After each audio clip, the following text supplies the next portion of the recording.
Distinction between linear velocity and angular velocity. अब दो तीन बातें याद रखनी है मुझे। एक याद रखना है लीनियर वेलोसिटी, एक याद रखना है एंगुलर वेलोसिटी और थर्ड याद रखना है angle. First is linear velocity, second is angular velocity and the third is angle. So suppose an object is revolving in a circular path in anti-clockwise direction. Object revolve कर रहा है circular path में anti clockwise direction. T time पर object कहाँ पर है? P point पे। T plus delta T time पर ऑब्जेक्ट कहाँ पर है? क्यू पॉइंट पे। एंगल कितना ट्रेस किया? Angle P O Q is equal to delta theta. P से क्यू तक की लेंथ कितनी थी? एल।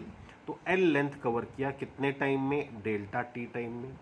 कितना एंगल ट्रेस किया? डेल्टा थीटा एंगल ट्रेस किया कितने टाइम में? डेल्टा टी टाइम में। तो first is linear velocity. Linear velocity को क्या लिखोगे? Linear distance upon time. इसका लीनियर डिस्टेंस कितना है? पी से क्यू तक, दैट इज एल। कितने टाइम में? डेल्टा टी टाइम में। यहाँ से आपको एल मिल गया। एल कितना है? V delta T. Next is angular velocity. Angular velocity को क्या लिखोगे? Angle covered upon time taken. Angle कितना कवर किया? Object move from P to Q. Angle कितना कवर किया? Delta theta. कितने टाइम में? डेल्टा टी टाइम में। तो angular velocity is angle covered upon time taken. Delta theta को क्या लिखोगे? Omega delta T. Next is angle. Angle is equal to arc upon radius.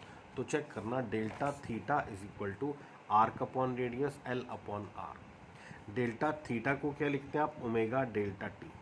L को क्या लिखते हैं आप? V delta t divided by r. Delta t दोनों side से कैंसिल हुआ, तो इक्वेशन आपको मिल जाती है v is equal to r omega. इसके बाद देखना डायरेक्शन ऑफ वेलोसिटी। आपको बोला था कि अभी इसको वेलोसिटी बनाना है।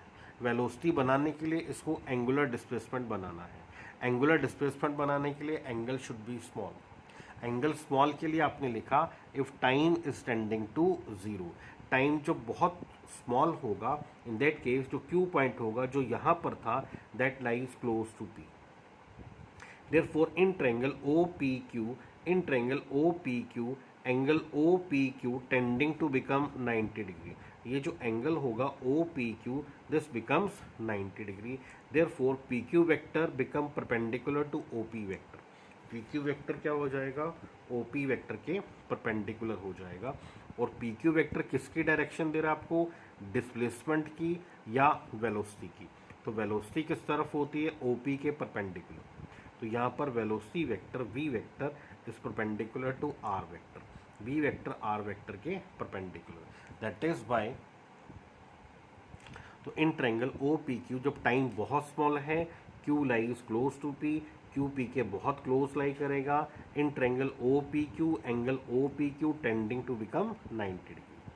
Therefore, PQ vector becomes perpendicular to OP vector. PQ vector OP के परपेंडिकुलर होगा। एंड PQ वेक्टर किसकी डायरेक्शन देगा आपको? डिस्प्लेसमेंट की। PQ vector gives the direction of displacement vector as well as velocity vector. PQ vector किसकी direction दे रहा है? डिस्प्लेसमेंट की डायरेक्शन या फिर वेलोसिटी की डायरेक्शन। तो वेलोसिटी किस तरफ होती है? R के परपेंडिकुलर। तो वेलोसिटी हमेशा R के परपेंडिकुलर होती है। That is why velocity particular point पे आर के परपेंडिकुलर, आर के परपेंडिकुलर, आर के परपेंडिकुलर। तो पर्टिकुलर पॉइंट पे velocity is represented by tangent to that.